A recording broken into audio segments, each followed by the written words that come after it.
यजमान वचन देकर अपने वचन की पूर्ति नहीं करता, संकल्प करके संकल्प की पूर्ति नहीं करता, उसको नरक का वास करना पड़ता है।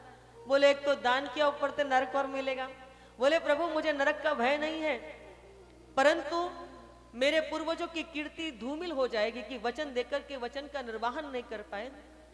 मैं आपसे अति विनम्रता के साथ हाथ जोड़कर के प्रार्थना करता हूं, आपसे प्रश्न करता हूं कि धन बड़ा होता है कि धन का स्वामी बड़ा होता है?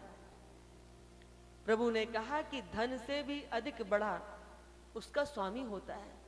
बोले प्रभु अभी तक तो आपने 2 पगों में मेरी संपत्ति को नापा है, आप तीसरा पग मेरे शीश पर धारण करके इस संकल्प को पूरा कर लीजिए। जैसे ये कहा, प्रभु जो हैं उनकी भक्त वत्सलता जागृत हो गई। वो कहते आया तो था तुझे छलने के लिए, पर तूने ही मुझे छल लिया। बोली तेरी इस दीनता से मैं रीझ गया, जा मैं तुझे सुतल लोक का राजा बनाता हूं। भगवान ने तीसरा पग राजा बलि के शीश पर धारण करके उस संकल्प को पूरा किया है। भगवान कहते हैं राजा बलि तेरी इतनी विनम्रता, तूने मेरे चित्त को हर लिया रे, तेरी कोई इच्छा हो तो तुम मुझसे कुछ मांग ले। बोले प्रभु आपने मुझे इतनी बड़ी कृपा करी, आप मेरे द्वार पर याचक बनकर के आए, दर्शन देने के लिए आए, मैं तृप्त हूं। बोले नहीं तो कुछ मांग ले। तब राजा बलि ने भगवान वामन से कहा कि प्रभु आप मेरे द्वार पर द्वारपाल बन जाएं, आपने मुझे सुतल लोक का राजा बनाया है ना, तो आप मेरे द्वार पर द्वारपाल बन जाएं, भीतर जाऊं बाहर आऊं, आपका दर्शन मुझे होता रहेगा। देखो आए थे छलने के लिए, द्वार पर द्वारपाल बन गए हैं। यहां पर लक्ष्मी जी जो है बहुत बाट निहारती हैं, ठाकुर जी अब आएंगे, परंतु आए नहीं। ज्ञात हुआ कि वो तो सुतल लोक में राजा बलि के द्वार पर द्वारपाल बने हुए हैं। तो लक्ष्मी जी आरती की थाली लेकर के राजा बलि के पास पहुंची हैं। वहां पे जाकर के टीका किया है, लक्ष्मी जी का दर्शन करके कहा कि माँ आप मुझे आज्ञा करती? बोले नहीं, मैं आज तुम्हारे द्वार पर याचना लेकर के आई हूँ। बोले इस संसार में ऐसा क्या है जो आपको सुलभ नहीं हो?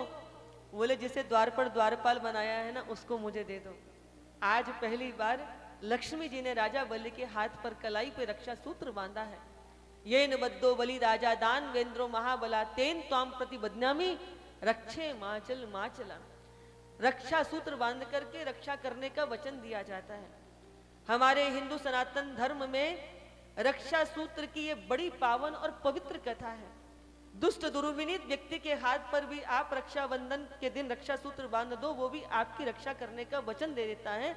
ये इतना पावन पवित्र त्योहार है हिंदू धर्म का, और यहीं से हमारे यहाँ रक्षा सूत्र बांधने की ये पावन परंपरा प्राप्त हुई है। आज के समय का कोई कलयुगी कुतर्की होता तो क्या कहता कि प्रभु आपने जिस मेजरमेंट में, जिस आकृति में संकल्प लिया था, कराया था, उसी मेजरमेंट में नापो ना। बामन बनकर के संकल्प कराते हो और विराट बनकर के नापते हो, कितना बड़ा छल है। पर राजा बलि ने ये नहीं कहा, उन्होंने क्या कहा? तीसरा पग मेरे सिर पर धर करके आप इस संकल्प को पूर्ण करो। यही विनयी भाव भगवान के चित्त को हर लेता है, और उसी के कारण देखो ठाकुर जी उनके द्वार पर द्वारपाल आकर के बन जाते हैं।